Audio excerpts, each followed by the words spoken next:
사는 것을 믿사옵나이다. 아멘.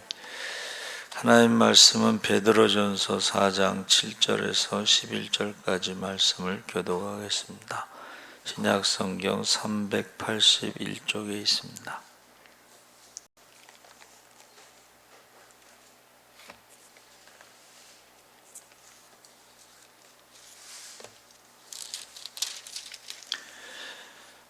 (4장) 7절에서 11절까지 교독을 하겠습니다.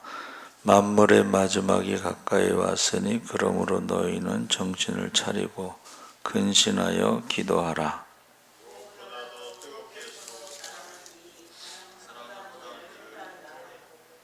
서로 대접하기를 원망 없이 하고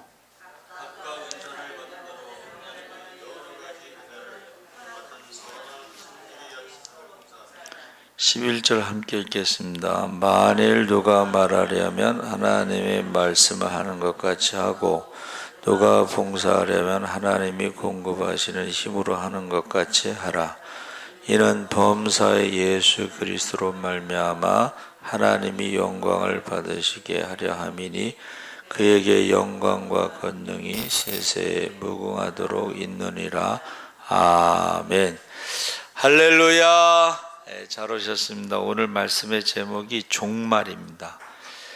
여러분, 우리가 신앙생활을 할 때에 종말론적인 삶이라고 말하는데, 이 종말론적인 삶이란 무슨 뜻인가?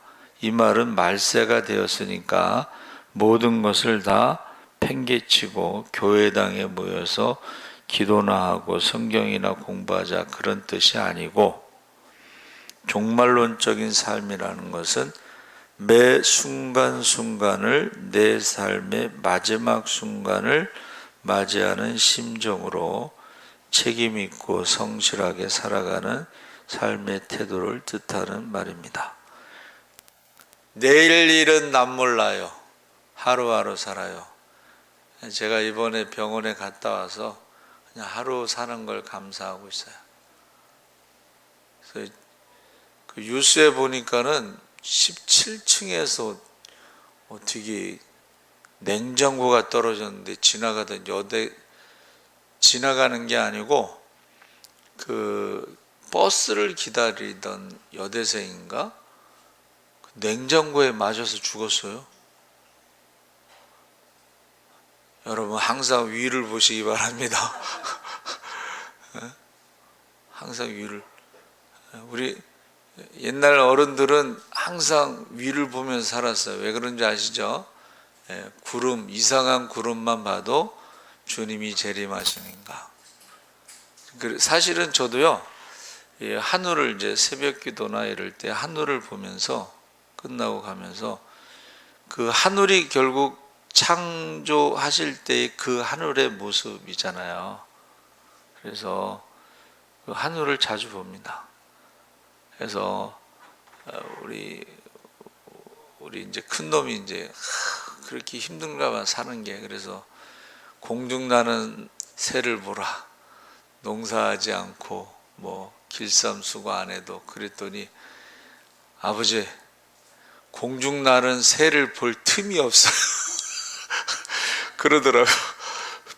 요즘에는 막 해 뜨기 전에 출근해서 해 지고 나서 퇴근하니까 공중나는 새를 볼 틈이 없다 이제 그러는데, 여러분, 그 말은 뭐냐면 이제 종말론적인 게 언제 오실지 모른다 하면서 순간순간 우리가 이번이 마지막이라는 생각을 가지고 이제 최선을 다해 살아야 되겠죠. 그래서 성경에서 말하는 종말은 두 가지 유형을 말하고 있는데, 첫 번째는 우주적인 종말이다. 그래서 예수님께서 다시 오시고 역사가 마지막을 구하는 마지막 날을 의미하고, 그래서 성경은, 여러분, 성경에요, 신약 성경에 재림에 대한 내용이 많습니다.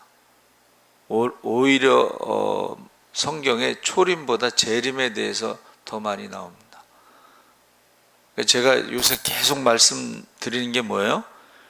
여러분이 자주 말하는 그것이 신앙 고백이다. 그러니까 우리가 예수, 재림, 천국, 지옥에 대해서 말하는 게 그게 신앙 고백이에요. 평소에 그런데 생각이 없으면 자주 말을 하지 않습니다. 그래서 우리가 성령 충만에 대해서 말할 때도 평소에 생각을 많이 하니까 그 말을 하는 거예요.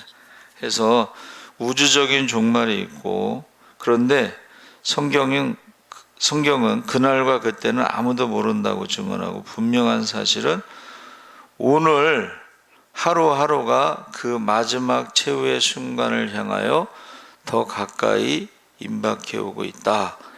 그래서 저희 주보 여러분, 여기 주보에 보면은 맨 앞에 뭐라고 돼 있어요? 다른 데는 이제 주후 2023년 7월 23일 이렇게 돼 있는데, 우리는 재림 23년 7월 23일로 돼 있잖아요. 그렇죠? 안에를 보면 11시 예배 그 순서 밑에 요한복음 1장 12절, 영접하는 자 곧 그 이름 믿는 자들에게는 하나님의 자녀가 된 권세를 주셨으니, 요한복음 3장 5절, 진실로 진실을 내게 이르노니 사람이 물과 성령으로 나지 아니하면 하나님 나라에 들어갈 수 없느니라. 한 장 이렇게 넘기셔서 수요일 날 그 밑에는 뭐라고 돼 있어요?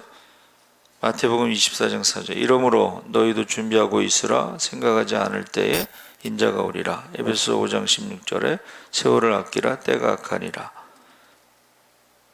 이 말씀 굉장히 중요하기 때문에 거기다 이제 해놓은 것이죠. 그래서 우리가 오늘 하루를 살았다는 것은 주님이 재림하실 날이 하루가 빨라졌다는 것이 사실입니다.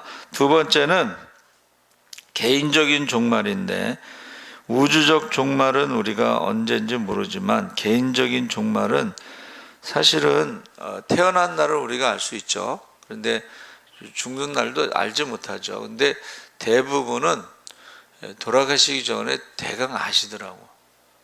대강 언제쯤 돌아가실 것을 아시고 준비를 하시는 분들이 있어요. 그래서 그런데 예수님께서 다시 오시는 날은 도적같이 오신다고 그래서, 도적은 예고하지 않고 오죠. 언제 올지 모르죠. 그런데 그것을 잊어버리면 안 돼. 도적은 언제든지 올 수 있다라는 것을 생각하고 있습니다. 그래서 근데 또 한 가지, 2002년 월드컵 경기할 때요, 사람들이 가족이 전부 모여가지고 텔레비에 빠져 있는데 도둑이 왔다 갔대. 근데 몰랐대. 그러니까 우리가 뭐에 빠져 있거나 중독되거나 이러면 예수님이 오셔도 모를 때가 있어요. 예수님이 언제 오시냐면 역사의 종말에도 오시지만 너희 가운데 지극히 작은 자의 모습으로 오실 때가 있어요. 근데 우리가 신경 안 쓰면 그걸 모르고 이제 지나가죠. 그래서 마지막 심판할 때 너희 가운데 지극히 작은 자에게 하지 않은 것이고 내게 하지 않은 것이다 그랬어요.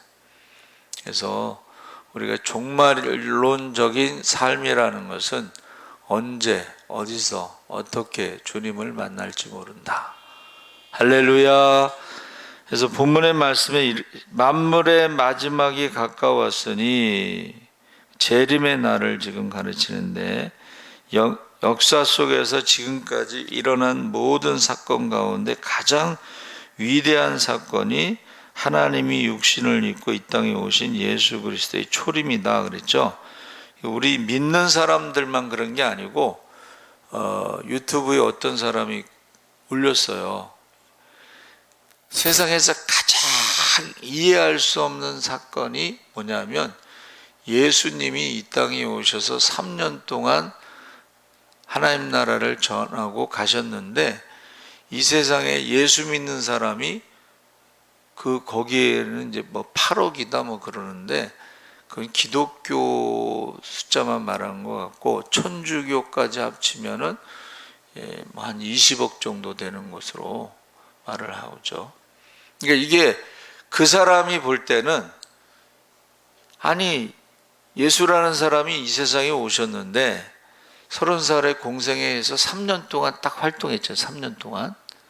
그런데 어떻게 예수 믿는 사람이 세계에서 20억이나 될 수 있느냐, 뭐 8억이 될 수 있느냐 이러면서 가장 이해할 수 없는 일 중에 하나라고 올린 거예요. 안 믿는 사람이 올렸겠죠.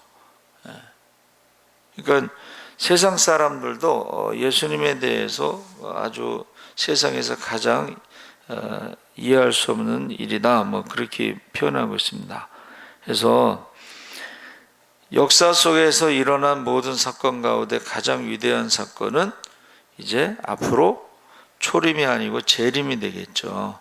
재림, 예수 그리스도께서 다시 오실 때에 그때의 그날이 중요한 것이 얼마나 중요한 것인가, 모든 것을 결산하는 날이라. 여러분 졸업식 때 있잖아요. 상 주잖아요. 근데 이제 우리 6학년 때 선생님이 6년 개근한 사람이 이제 우리 반에 있었어요. 근데 뭐라고 말씀하셨냐면, 야, 너는 6년 개근했는데 왜 공부한 우등상을 타지 못했느냐, 뭐 그런 얘기인데, 사실은 저는 6년 개근상이 부럽더라고. 공부 잘해서 받은 상보다 6년 개근했다는 상은, 이거는 진짜 많지 않잖아요, 그렇죠? 그래서 제가 중학교는 3년 개근상을 받았는데, 여러분, 예수님이 재림하신다는 것은 이제 결산할 때인데, 상 받을 자에겐 상을 주시고 벌 받을 자에겐 벌을 주신다. 그게 이제 심판이란 뜻이에요. 그러니까 예수님이 재림하셔서 심판하신다는 게 꼭 나쁜 것만은 아니야. 착하고 충성된 종에게는 그날이 가장 기쁜 날이에요. 할렐루야. 그런데 악하고 게으른 종에게는 그날이 가장 슬픈 날이야. 그거는 우리가 어떻게 준비하느냐에 따라서.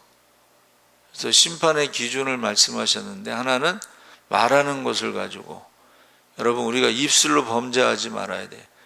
믿음의 말을 하시기 바랍니다. 교회는 만면에 기도하는 집이니까 교회 오시면은 기도하시고 찬송하시고, 그 기도한 거 응답받은 거에 대해서 잘 간직하고 그 말씀대로 순종하시기 바랍니다. 그래서 재림이라는 날은 가장 기쁜 날도 되고 가장 슬픈 날도 된다. 그래서 마지막에 그 승리의 날. 그래서 이상적인 교회를 말할 때마다 이제 초대교회를 말하는데, 1세기 교회의 그 초대교회의 생명력은 어디에 있냐면, 성령 받은 것이 이제 교회 탄생이죠.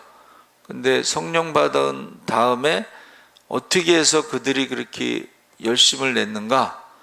초대교회의 인사가 뭐예요? 초대교회의 인사는 마라나타입니다.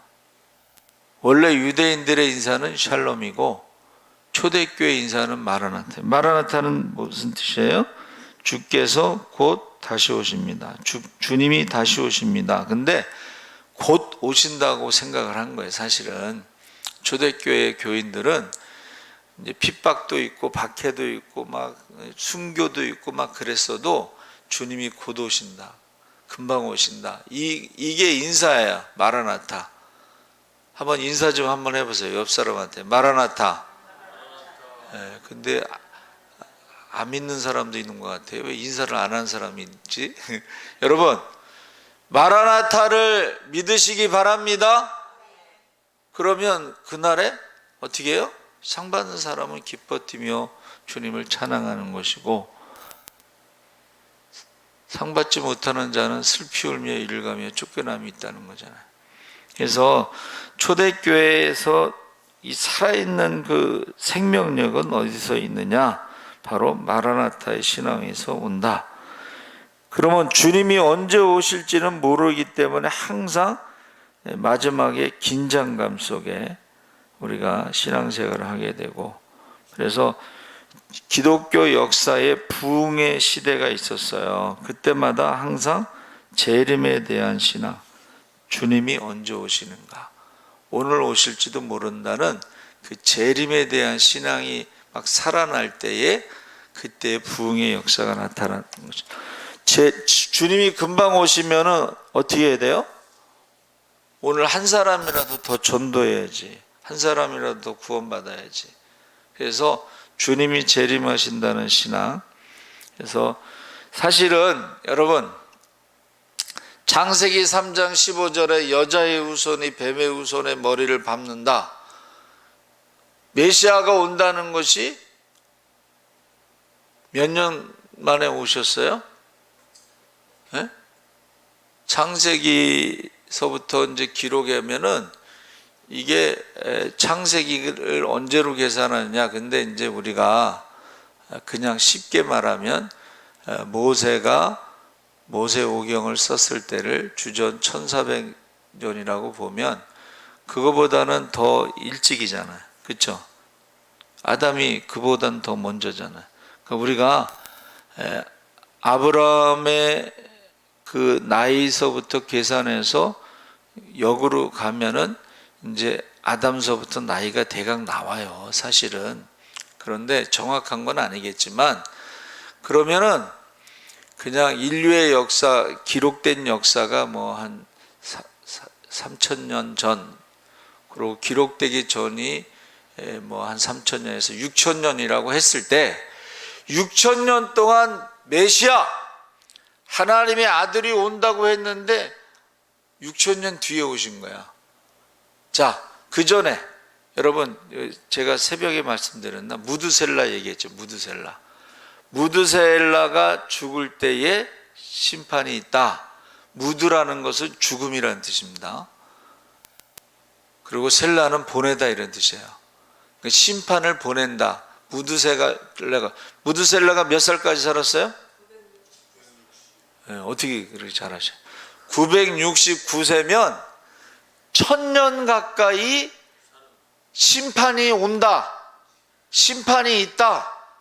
노아의 홍수에 무드셀라가 죽고 그 다음에 노아의 홍수의 심판이 있었는데 1000년 동안 심판이 있다라고 경고를 한 거예요. 그렇죠? 소돔과 고모라 성도 아브라함이 100세에 낳잖아요. 그렇죠? 그때에 이삭을 낳는다는 거와 함께 소돔과 고모라 성이 심판받는다는 말씀하셨어요. 그렇죠? 그래가지고 소돔과 고모라 성이 심판을 받은 거예요. 그러니까 저와 여러분이 무드셀라 생각하면 1000년 동안 심판에 대한 경고가 있었고, 그 다음에 이제 여자의 후손서부터 시작하면 한 뭐 6,000년 전서부터 메시아가 온다고 그랬고, 예수님이 재림하신다는 것은 예수님이 AD 33년에 돌아가셨다고 하면 지금 2023년, 지금 뭐 2000년 가까이, 33년이면 23년이면 이제 10년 반 2000년이잖아요. 그렇죠? 2000년 동안 예수님이 오신다고 계속 말씀하신 거예요. 그러면서 재림의 징조에 대해서 말씀하신 거예요. 그러니까 우리는 제가요 어렸을 때 그 목사님 아버지 할아버지가 본인이 살아계실 때 예수님 재림하신다고 그렇게 기다리고 있더라고. 근데 오늘 우리 교회 어느 집사님도 좀 노후 대책을 해야 되지 않습니까? 그랬더니 자기는 예수님이 재림하시기 전에 안 죽는다 이거야. 그러니까 노후 대책할 필요 없다고 그렇게 말씀하시대요. 믿음, 재림에 대한 믿음이 그렇게 좋은 줄 몰랐어요. 근데 예배는 안 드리네. 집에서 재림을 기다리나 봐. 여러분, 이게 말과 행동이 다른 거야. 재림에, 자기가 살아있을 때 예수님 재림하신다고 그러고서는 예배를 안 드리면 어떻게. 그래서 여러분, 창세기 3장 15절에 메시아에 대한 예언도 그렇고 재림에 대한 것도부터 2000년이 지났는데도, 그런데 문제는, 중요한 건 재림의 징조가 있었고, 노아의 홍수 때도 징조가 뭐예요? 사람들이 어려서부터 악하고 죄악이 관영했다는 거야. 죄가 가득 차면 심판이 있잖아요. 그러니까 이게 징조가 있는 거예요. 지금 회개하라 천국이 가까웠다는 것은 죄의 밤이 깊어. 예수님이 오셨을 때도 죄의 밤이 깊어가고, 말세라는 말은, 종말이라는 말은 예수님이 하나님의 아들이 온 때를 종말이라고, 말세라고 부르는 거예요. 근데 우리는 말세 지말, 말세 중에서도 끝에 있는 종말의 지금 재림의 징조를 보면서 우리가 지금 신앙생활을 하고 있는데, 많은 사람들이 믿음을 떠나고 배교를 하고,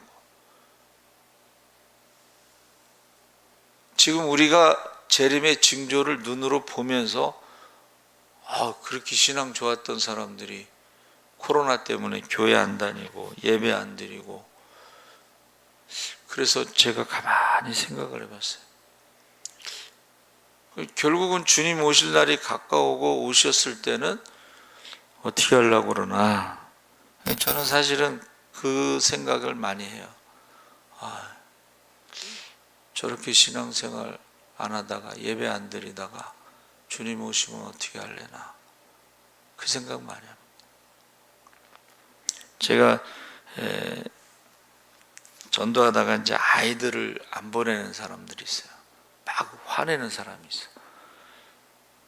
저만 교회 안 가고 저만 지옥 가면 되지, 자식들까지 교회 안 보내고 지옥 보내는 그런 인간들에 대해서 어떨 때 막 화가 나요. 그래서 지금 1세기 그리스도인들이 열심을 냈던 것은 바로 마라나타 신앙, 재림의 신앙이다. 그래서 여러분, 그 1세기에 있었던 얘기인데, 로마 제국 시대예요. 여러분 잘 들으셔요.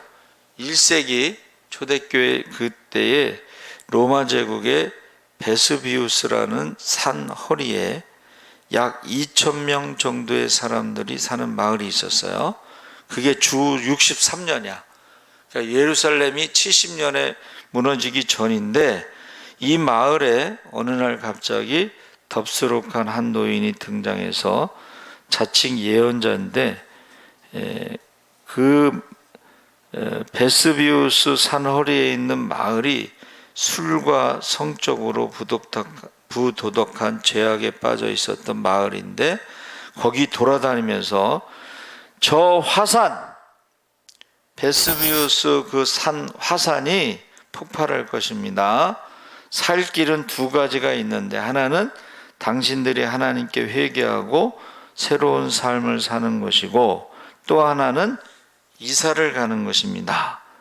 근데 아무도 이 미치광이처럼 보이는 노인의 말을 믿어주는 사람이 없었어요. 미친 노인의 광적인 망언이거니 하고 생각하고 있었습니다. 그로부터 꼭 16년이 지난 주후 79년 8월 24일 그 베스비우스 화산이 폭발했습니다. 그래서 2,000명의 마을 사람들 가운데 한 사람도 목숨을 건지지 못하고 다 몰살하고 말았어요. 바로 그 마을이 우리가 잘 알려진 이탈리아의 남부에 있는 폼페이입니다. 베스비우스 산이라니까 사람들이 모르지만 그 마을 이름이 폼페이예요.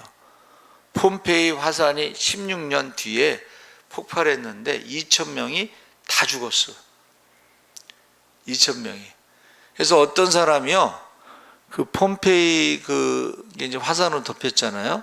근데 거기 갔는데 뭐 구멍이 있더래. 구멍이 이렇게 뽕뽕뽕. 그래서 어떤 사람이 거기에다가 이제 이렇게 뭐를 부었어요. 그 다음에 그걸 팠어. 근데 그 구멍의 내용이 뭐냐면 폼페이 시내에서 사람들이, 성적으로 타락한 사람들이, 빨개 벗고 죽은 사람들이 그대로 묻혀 있는 것을 다 발굴했어요. 폼페이 시 전체가 옷 입은 사람이 없어. 그냥. 여러분, 이게 폼페이가 63년 얘기 지금 하잖아요. 그렇죠? 16년 뒤에 일어났던 일을 지금 얘기하는 것입니다. 그래서 제가 이 말씀을 준비하면서 히로시마에도 1945년 8월 6일 리틀보이 원자폭탄이 떨어졌고 8월 9일 원자폭탄 펜맨이라고 하는 원자폭탄이 떨어졌는데 떨어지기 전에 즉시 도시를 떠나서 도망가라고 계속 경고, 우리로 말하면 이제 삐라이죠, 삐라. 그거를 뿌렸어요. 그러니까 그걸 보고서 사람들이 안 믿은 거야. 근데 그걸 믿고 이사 간 사람 살았고 그것을 믿지 않은 사람들은 죽었는데 11km의 그 폭탄이 떨어진 반경 11km에 있는 사람은 다 죽었어요. 근데 그것을 뭐라고 표현했냐면 생지옥이라고 표현했어요. 생지옥. 그리고 직접 죽지 않은 사람은 원자폭탄 방사능에 감염돼 갖고 그 자녀들까지도 고통을 당했어요. 그 중에 한국 사람들도 있어요. 여러분, 하나님의 경고, 종말에 경고가 있어요. 자, 예수님이 뭐라고 말씀하셨어요? 난리의 소문이 났을 때에 산으로 도망가라. 근데요, 그게 구약 성경에도 있어요. 그게 무슨 말이냐면 하나님만 의지하라는 뜻이야. 근데 사람들이 어떻게 해요? 예루살렘 성전이 있어서 하나님이 함께 하시기 때문에 안전하다라고 거짓 선지자들이 거짓말을 한 거예요. 근데 성전은 있었는데 하나님의 영광이 떠나고 우상으로 가득 차 있었기 때문에 하나님의 심판은 성전에서부터 시작된다 그랬거든. 성전에 들어가고 예루살렘 성 안에 들어가서 포위를 했는데 아람이 사마리아를 포위할 때는 3년, 바벨론이 예루살렘을 포위할 때는 18개월 동안 포위해서 굶겨 죽였어요. 굶어 죽으면서 자식을 잡아먹고, 그리고 어떻게 했어요? 그 죽은 사람들이 묻을 데가 없어. 너무 많이 죽어가지고. 그래서 그 시체가 그냥 널려 있으니까 전염병이 생겨서 죽은 거예요. 기근으로 죽고 전염병으로 죽고, 나머지는 공격해서 칼로 죽고, 그리고 포로로 잡혀간 사람이 많지 않습니다. 4,600명인가 얼마 안 돼요. 그리고 그나마 이제 남아있는 사람들은 노인들, 걸어갈 수 없는 노인들 몇 명 남아있었던 거예요. 그러니까 자, 예수님이 재림하실 때에 종말로 4가지 교훈을 말씀하시는데, 정신을 차리고 근신하여 기도하라. 이 정신을 차리고 근신하여 기도하라는 것은 이게 이 단어가 술 취하지 말라 이런 뜻이에요. 이렇게 중독되고 빠져있고 돈 버는데 그냥 막 그래가지고 예배도 안 드리고 이런 사람들이 있는데 그걸 말하는 거야. 그래서 예레미야 33장 3절에 내게 부르짖으라 응답하겠고 알지 못하는 크고 은밀한 일을 보이리라 그랬습니다. 여러분, 여기서 말하는 크고 은밀한 일이요, 바벨론에 지금 잡혀간다는 뜻이에요. 죽는다는 뜻이에요. 그래서 1차로 잡혀간 사람들은 그 사람들은 죽지 않았어요. 왜냐하면 하나님 말씀대로 항복했으니까. 그게 다니엘이에요. 2차로 잡혀간 사람이 그 사람들도 하나님 말씀대로 항복하고 잡혀가서 2차로 잡혀간 사람이 에스겔이에요. 근데 끝까지 순종하지 않고 항복하지 않은 사람들이 나중에 이렇게 심판을 받은 것입니다. 그래서 저와 여러분이 영적인 파수꾼의 역할을 잘해야 되는데, 마태복음 24장 25절에도 깨어있으라 너희는 그날과 그때를 알지 못하느니라. 파수꾼이 뭐 하는 사람이야? 잠자지 않고 있다가 적이 쳐들어오면 나팔을 불어야 되는 사람들이에요. 나팔을 불어야 되는데 사망의 잠에서 파수꾼이 잠을 자면 뭐라 그랬어요? 그 핏값을 너희 손에서 찾는다 그랬어요. 그런데 만약 파수꾼이 잠자지 않고 나팔을 불었는데도 그 경고를 믿지 않는 사람들은 그 핏값이 자기에게 돌아간다 그랬어요. 그러니까 저와 여러분은 어떻게 해야 돼요? 모든 사람의 파수꾼의 사명을 다하고 모든 사람의 핏값에서 자유함을 얻으시기 바랍니다. 스쳐 지나가는 영혼이 없어야 돼요. 확인해야 돼요. 확인. 그래서 종말에 가장 중요한 건 파수꾼의 역할을 할 수 있는, 깨어서 정신을 바짝 차리고 기도하는 사람이 첫 번째로 중요하다, 이렇게 말씀하신 것입니다. 근데 그 정신을 차린다는 말을 다른 말로는 가장 중요하고, 무엇이 가장 중요하고 무엇이 중요한지 아는지를 분별할 수 있는 정신의 상태. 여러분, 저와 여러분이 무엇이 가장 중요한지, 중요하지 않은지 그걸 분별할 수 있는 정신의 상태를 깨어 기도한다 이랬어요. 여러분, 가장 중요한 게 뭐예요?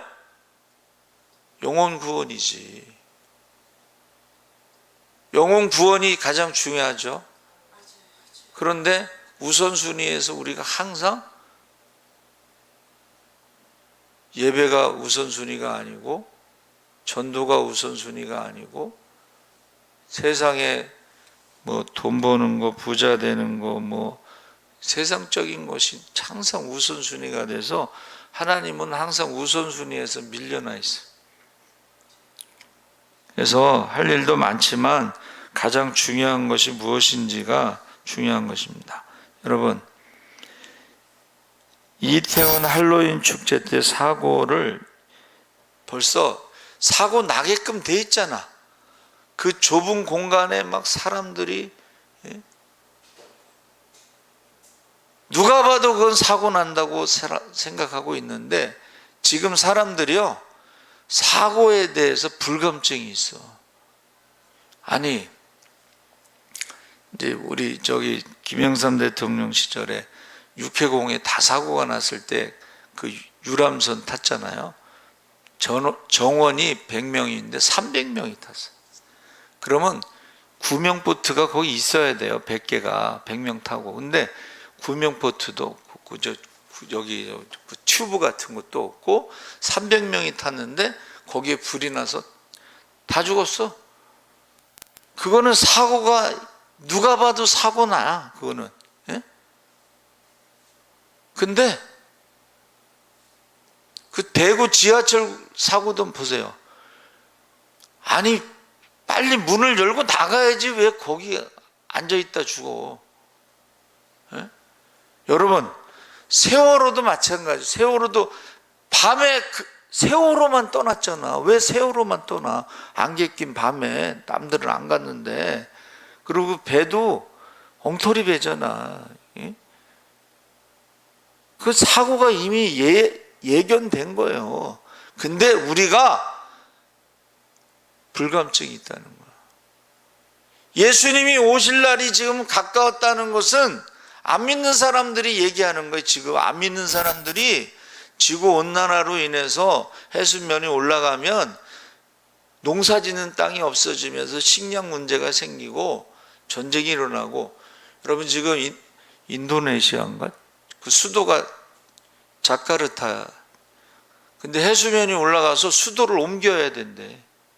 지금 현실입니다, 이거는. 세계 기후의 그 인터넷 사이트가 있는데 시간이 흐르면 바다로 가는 그 땅 지도가 나와 있어요. 그게 무슨 말이냐면 미국은 집을 사면 30년, 40년 이렇게 갚은데 자기가 산 땅이 30년 뒤에 바다가 될 수도 있으니까 알아보고 사라는 거예요. 예? 그러니까 우리나라도 이제 해수면이 올라가면 잠기는 데가 나와 있어요. 지금 지도에 나와 있어. 근데도 관심이 없는 거야. 그래서 제일 중요한 게 너희가 기도하는데 우선순위가 뭔지를 분별해라. 에? 우선순위가 뭔지를 분별해라.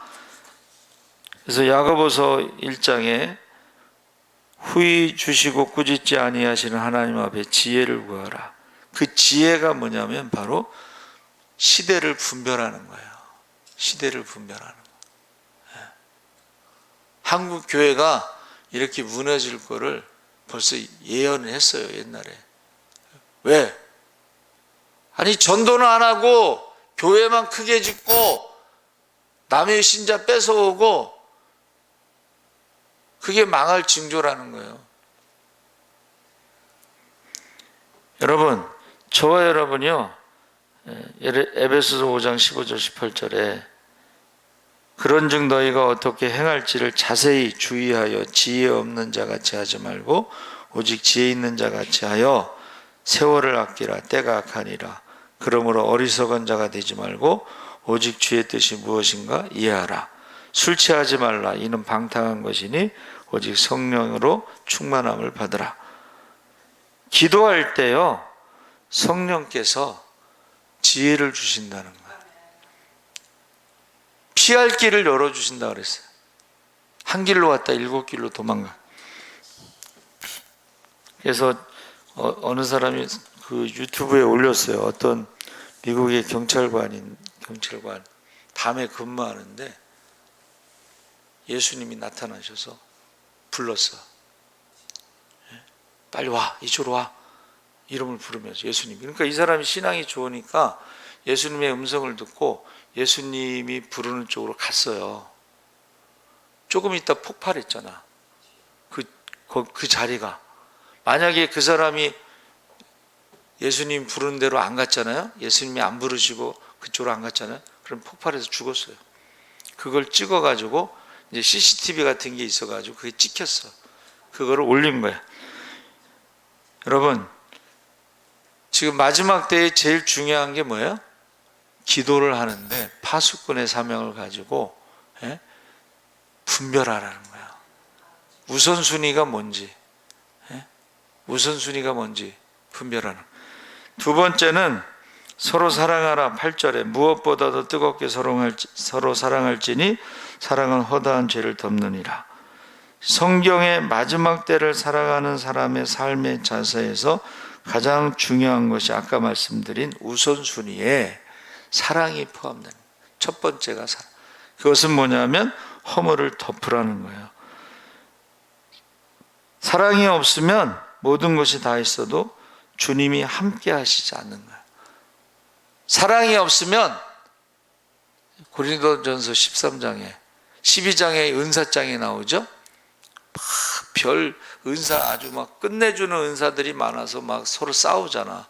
자기 은사가 최고라고. 그랬더니 내가 가장 좋은 은사를 너에게 가르쳐 주겠다 하고 고린도전서 13장에 사랑은 하고 가장 좋은 은사가 뭐예요? 사랑은 하고 사랑이 없으면 nothing 아무것도 아니야. 믿음이 좋은 것 같고 능력이 나타나는 것 같고 은사가 막 여러 가지가 있는 것 같아요. 사랑이 없으면 아무것도 아니에요. 그렇게 말하고 있는 것입니다. 그래서 저는 이 말씀을 준비하면서 사랑이 없으면 모든 것이 다 있어도 주님이 함께 하시지 않습니다. 이 말씀이 탁 마음에 와닿더라고요. 요한일서 4장 7절 8절에 사랑하는 자들아 우리가 서로 사랑하자. 사랑은 하나님께 속한 것이니 사랑하는 자마다 하나님으로부터 나서 하나님을 알고 사랑하지 아니하는 자는 하나님을 알지 못하나니 이는 하나님은 사랑이심이라. 진정한 믿음은 사랑을 통해서 증거된다. 무엇보다도 라는 말은 모든 것보다 먼저, 모든 것보다 먼저 사랑으로 허물을 덮으라는 것입니다. 뜨겁게 사랑하라는 말은, 이게 뜨겁다라는 말은요, 이게 언제 사용되는 거냐면 운동장에서 경주자가 달려갈 때 목표 지점이 골인점 앞에 서서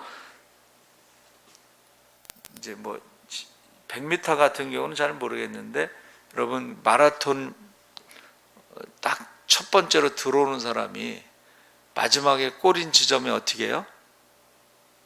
예? 어떤 끈 딱 놓고서 이러고 들어오잖아. 예? 자기의 목표를 분명히 하라는 거예요. 자기의 목표를 분명히 하지 않으면 종말에 다른 거를 사랑하게 돼. 예? 사랑이 우선순위가 아니고. 여러분, 이 사랑이 첫 번째, 기도가 첫 번째고 두 번째 말하는 게 사랑인데, 사랑이 없으면 하나님이 함께 하시지 않아. 사랑이 없으면 예수님이 함께 하시지 않아. 사랑이 없으면 그건 진짜 믿음이 아니야.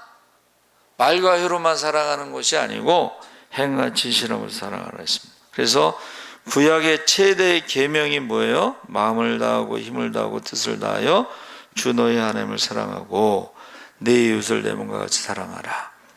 신약의 최대의 계명은 요한복음 13장 34절에 새 계명을 너희에게 주노니 서로 사랑하라. 내가 너희를 사랑한 것 같이 너희도 서로 사랑하라. 뭐 구약도 사랑하라, 신약도 사랑하라는데 기준이 다른 거예요. 기준.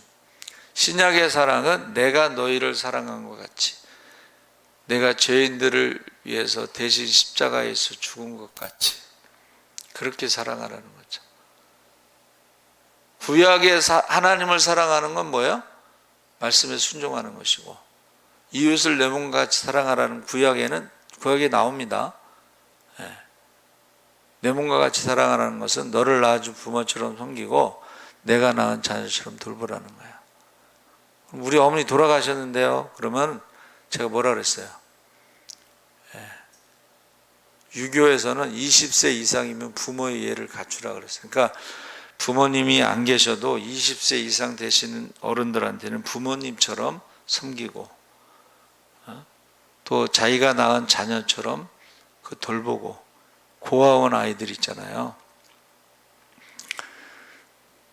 이제 코로나 끝나고 나서 이제 교회마다 뭔가를 하려고 이제 움직이는 것 중에 하나가 그 자기 지역에 있는 고아원생들에게 찾아가서 그들을 섬기는 일을 한다. 또 썬데이, 주일날 예배드리는 썬데이가 아니고 한문으로 선데이, 착한 선.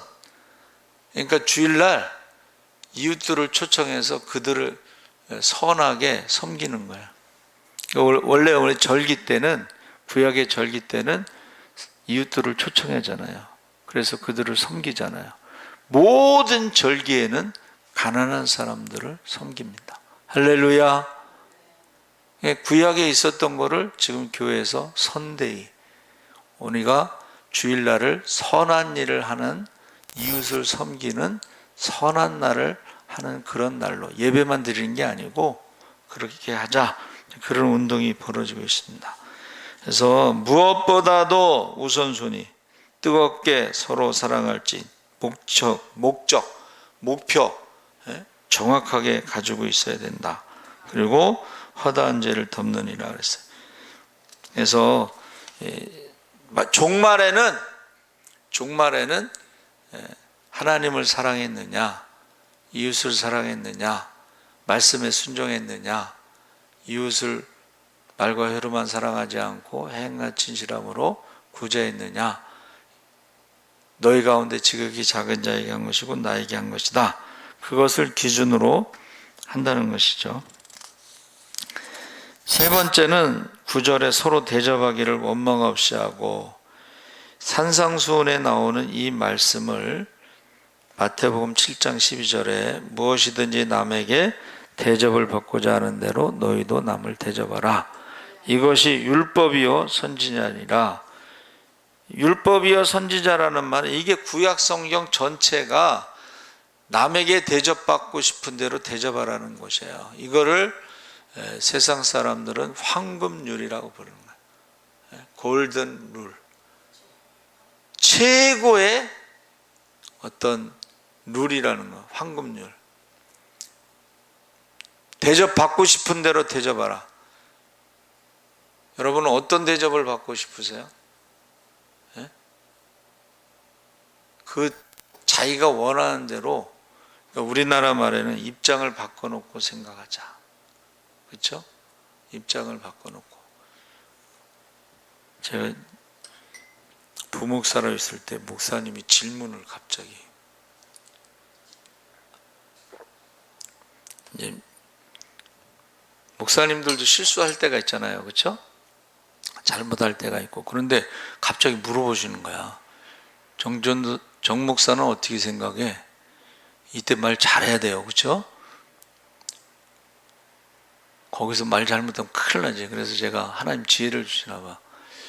저도 나이가 들면 그럴 수도 있다라고 생각합니다.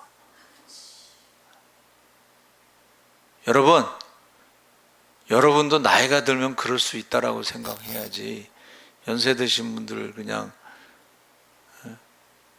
막 그러면 안 돼. 부모의 예를 갖추라 그랬잖아요. 부모의 예를. 그래서 서로 대접할 때 원망 없이 하라. 황금률을 말씀하고 있습니다. 대접받고자 하는 대로 대접하라. 사람들이 어떻게 대하기를 원하는지. 그래서 히브리서 13장 1절 3절에 형제 사랑하기를 계속하고 손님 대접하기를 잊지 말라. 이로써 부지 중에 천사들을 대접한 이들이 있었느니라. 천사를 대접한 사람이 누구예요? 아브라함이죠. 여러분, 자, 천사를 대접했어요. 자, 아브라함에게 두 가지를 가르쳐 주셨잖아요. 이제 아들을 낳는다. 좋은 소식이겠죠. 또 하나는 소돔과 고모라 성을 불로 심판한다. 자, 그 이야기를 듣고 아브라함이, 그래, 그놈들은 심판받아도 불로, 하늘에서 불이 떨어져서 심판받아도 마땅해, 이렇게 한 게 아니고, 거기에 누가 살았어요? 조카가 살았잖아. 조카 가족이. 그러니까는 중보기도를 했잖아요. 50명이 있으면 어떻게 해요? 오케이. 45명이 있으면 오케이. 40명이 있으면, 30명이 있으면, 20명이 있으면, 10명이 있으면. 제가 볼 때는 왜 10명에서 끝났을까 생각했는데, 설마 10명은 있겠지. 그렇게 생각했을 것 같은데, 보세요, 여러분. 그래도 아브라함이 중보기도를 했기 때문에 조카가 구원받은 줄 믿습니다. 그 중보기도 안 했으면은 조카를 끌고 나오지 않았을 거 아니에요. 근데 천사들이 그들에게 끌고 나왔잖아요. 그러니까 우리가 한 사람이라도 더 구원받게 하려면 어떻게 해야 돼요? 중보기도 해야 돼요. 기도를 쉬는 죄를 범하면 안 돼. 믿든지 안 믿든지, 듣든지 안 듣든지 우리가 꼭 전하시기 바랍니다. 24시간 365일 기도하고 전도하는 교회라고 우리 스티커에 붙어 있잖아. 예? 제가요, 전도를 많이 할 때 이제 토요일 날 밤, 겨울밤 11시에 전도를 하러 나갔어요. 얼마나 추운지 막 옷을, 여러분 생각해 보세요. 제가 95kg의 옷을 껴입었으니 얼마나 곰같이 생겼겠어. 그것도 어두운 밤에 가로등도 없는데 거기 서 있으니 얼마나 깜짝 놀라겠어요. 근데 지나가던 우리 아이 동창인가 그래. 동창 엄마가 밤 11시에 거기 서 있으니까 물어봤겠죠. 목사님 여기 웬일이세요? 전도하러 나왔습니다. 그랬더니 그 사람이 나중에 섬기는 교회는 이제 그 아들이 조금 아픈데 그 아들 데리고 조금 멀리 가는 교회가 있었는데, 우리는 전도할 때 뭐라 그래요? 다른 교회 멀리 가면은 새벽 기도 오세요 그러잖아. 그래갖고 그 사람이 그 밤 11시에 그 겨울에 만나가지고 그 다음부터 새벽 기도를 저희 교회에 왔어요. 할렐루야. 새벽 기도 오면은 거기 그때는 우리 교인이야 그냥, 그렇죠? 말씀 듣고 예배 드리니까. 그러니까 저와 여러분이요, 우리가 이 서로 우리가 우선순위가 분명해야 되고 목적이 분명해야 되고, 예? 그래서 최후의 심판 때에 그 말씀하신 거예요. 예? 내가 나그네 되었을 때 나를 대접했고, 감옥에 있을 때 돌아보았고, 목마를 때 물 한 잔 줬고, 이 물 한 잔을 줘도 상을 잃지 않는다 그랬습니다. 예. 서로 대접하라. 네 번째는 서로 봉사하라. 10절에 각각 은사를 받은 대로 하나님의 여러 가지 은혜를 맡은 선한 청지기 같이 서로 봉사하라. 청지기라고 하는 것은 주인이 아닙니다. 내 것이 아닙니다. 주인이 뜻대로 그것을 시간과 물질을 사용하라는 거예요. 여러분, 모든 것의 주인이 하나님이시라고 11시 예배 헌금 기도할 때마다 제가 기도하잖아요. 모든 것의 주인이 하나님이신 것을 고백하며 귀한 예물을 드렸습니다. 십시일반 연보 작은 헌금을 모아서 하나님 앞에 드렸으니까 그것을 오병이어의 기적으로 사용해 달라고 그렇게 기도하잖아요. 그렇죠? 여러분, 종말의 네 번째가 뭐예요? 종말의 네 번째는 바로 청지기예요. 하나님의 것을, 시간을, 물질을 하나님의 뜻대로 사용하시기 바랍니다. 예. 그래서 이 청지기라는 말이 없어지고 내 것이라고 생각하는 사람들이 있어. 내 마음대로 하려고 그러는 사람들이 있어. 그러면 안 돼요. 그래서 11절에 만일 누가 말하려면 하나님의 말씀을 하는 것 같이 하고 누가 봉사하려면 하나님의 공급하는 힘으로 하는 것 같이 하라. 이게 뭐예요? 주인이 우리에게 준다는 거예요. 우리가 일할 수 있도록, 봉사할 수 있도록, 청지기의 사명을 다할 수 있도록 시간도 주고 물질도 주셨는데 주인 뜻대로 사용하는 것이 마땅하다는 것입니다. 그래서 너희가 남을 도울 때 하나님이 공급하시는 힘으로 하는 것 같이 하라. 예? 내 돈이 아니고 맡겨진 돈이.